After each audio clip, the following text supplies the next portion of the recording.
Space, vast and unforgiving. Commander Ethan Hayes drifted, alone. The silence was deafening, a void that swallowed every sound, every whisper of hope. His spacecraft, the Icarus, was silent.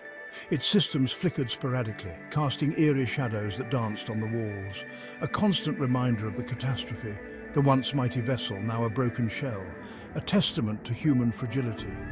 He was a prisoner in his own metal coffin, hurtling through the cosmos. There was no escape. The walls seemed to close in, a claustrophobic nightmare. The mission had begun with such hope, faces filled with dreams, hearts brimming with courage. A one-way trip to Proxima Centauri b, the first interstellar voyage, a journey into the unknown, a leap of faith. Now, it was a desperate fight for survival. Every breath, a battle. Every moment, a struggle. The irony was not lost on me. We sought the stars, only to be trapped by them. I was a pioneer, stranded in the middle of nowhere, a trailblazer lost in the vast expanse. My only companions, the stars and my thoughts, silent witnesses to my plight.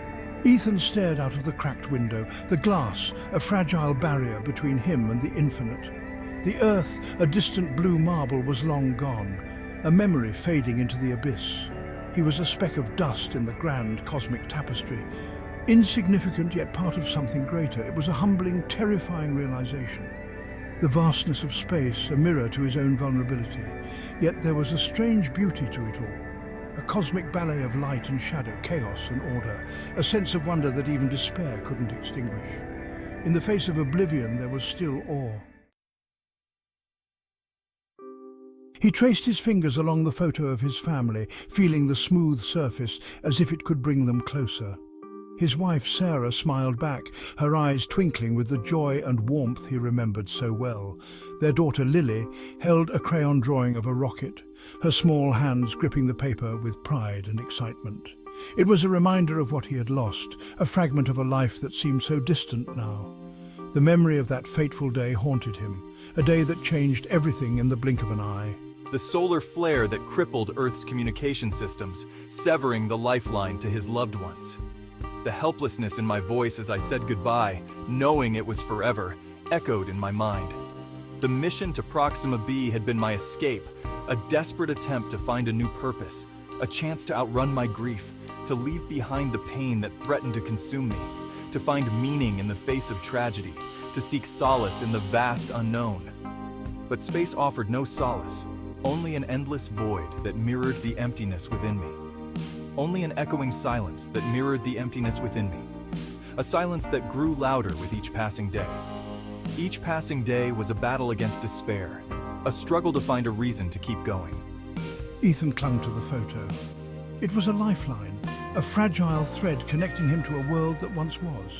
A reminder of why he had to survive, why he couldn't give up despite the overwhelming odds. He had to keep going. For them, for the memories that kept him grounded. Even if it was just a memory, it was a memory worth fighting for. Even if it was all he had left, it was enough to keep him moving forward. Days bled into weeks, weeks into months. Ethan drifted through the cosmos, a silent observer to the universe's grand performance. Nebulae painted across the void like divine brushstrokes. Galaxies spiraled in symphonies of light and color. He was adrift, yet surrounded by such magnificence. I immersed myself in the science, studying the cosmic phenomena that unfolded before me, monitoring the Icarus's failing systems, searching for any sign of a habitable planet. I clung to hope the way a drowning man clings to a raft. It was all I had left. Space was a sensory deprivation tank. It amplified everything. The silence was deafening, the darkness absolute. But within that emptiness, Ethan found a strange kind of peace, a sense of oneness with the universe. He was a part of something bigger than himself, bigger than his grief. In the quiet solitude, memories surfaced. He saw Sarah's face in the swirling nebulae, heard Lily's laughter in the hiss of the oxygen supply. His past was a phantom limb, a constant ache of what was and would never be again. He recalled their dreams of traveling the stars together, of building a new life on a distant planet. Now he was living that dream, but it was a hollow victory, a cruel twist of fate. He was alone. I closed my eyes, willing the memories away. I couldn't afford distractions. Not now. Not when every ounce of my strength was needed for survival. I had to focus on the present, on the fight to stay alive. Then, one day, everything changed. A faint pulsating light appeared on the Icarus's long-dormant radar. It was a star, unlike any he had ever seen, a beacon in the infinite darkness. The star pulsed with an eerie rhythm, a cosmic heartbeat that drew me in. This was no ordinary star, it was a sign. Hope flared within him, a fragile flame in the vast emptiness. He had to reach it. He had to see what secrets it held. This was his new mission, his only chance. Ethan pored over the Icarus's navigation system, rerouting the last reserves of power to the engines. The ship groaned in protest, its systems pushed to their limits. But he had come too far to give up now, not when salvation might be within reach. As he drew closer, the star's light revealed something incredible, a planet, a world of swirling blue and green, bathed in the warm glow of the pulsating sun. It was breathtaking, a mirror image of his lost home. Could this be real, or was it a cruel trick of my oxygen-deprived mind? He scanned the planet's atmosphere. It was almost identical to Earth's. There were signs of vegetation, of water. Could there be life? Could there be people? The thought sent a surge of adrenaline through him. Ethan adjusted the Icarus's trajectory. He was going to land. He had to see this for himself. He had to know if this was a second chance. A chance to find peace. A chance to find family. The landing was rough. The Icarus shuddered, its remaining systems failing. But Ethan had survived. He stumbled out of the wreckage, gasping in the fresh air. He looked up at the sky, a kaleidoscope of colors unlike anything he had ever seen. It was beautiful. It was alien. It was home. He was surrounded by lush vegetation. Strange, yet familiar. In the distance, he saw structures, buildings. He was not alone.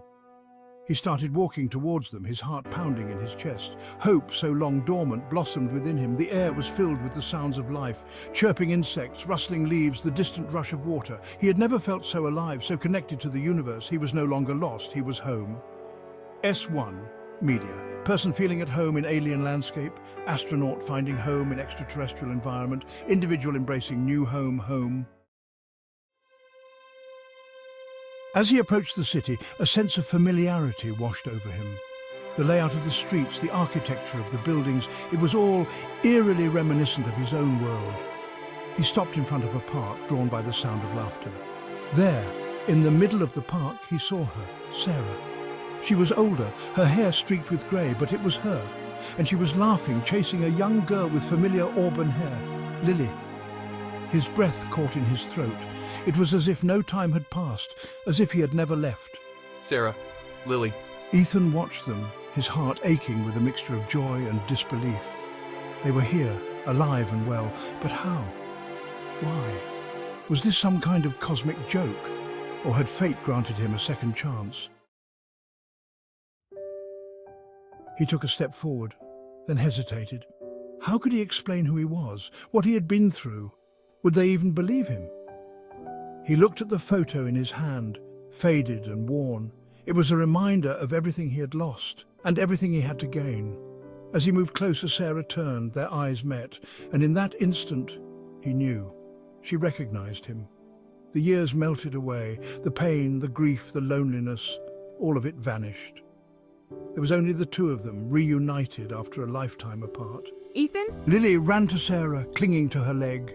Sarah looked at Ethan, her eyes filled with tears. Yes, it's me. He nodded, unable to speak. He had found them. He was home. In the end, Ethan didn't need words to explain. His presence was enough. The silent understanding between them spoke volumes. His family, his Sarah, his Lily, they were his anchor, his reason for enduring the vast loneliness of space. They were all that mattered. Their love was the force that kept him grounded, even in the weightlessness of space.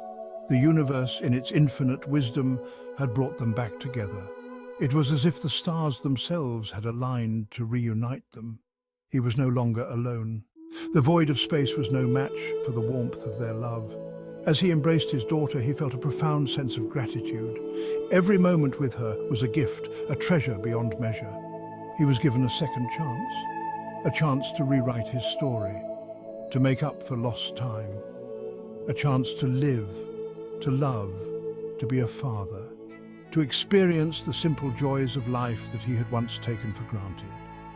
He looked up at the pulsating star, a beacon of hope in the vast expanse of space.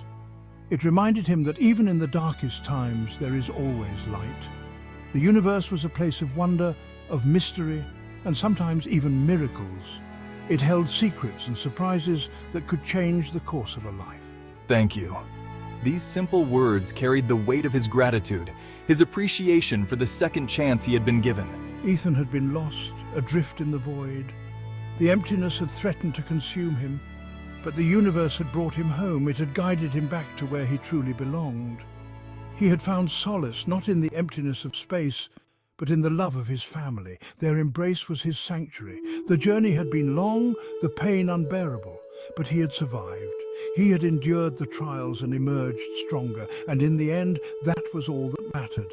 The love, the resilience, the hope, these were the true treasures of the universe.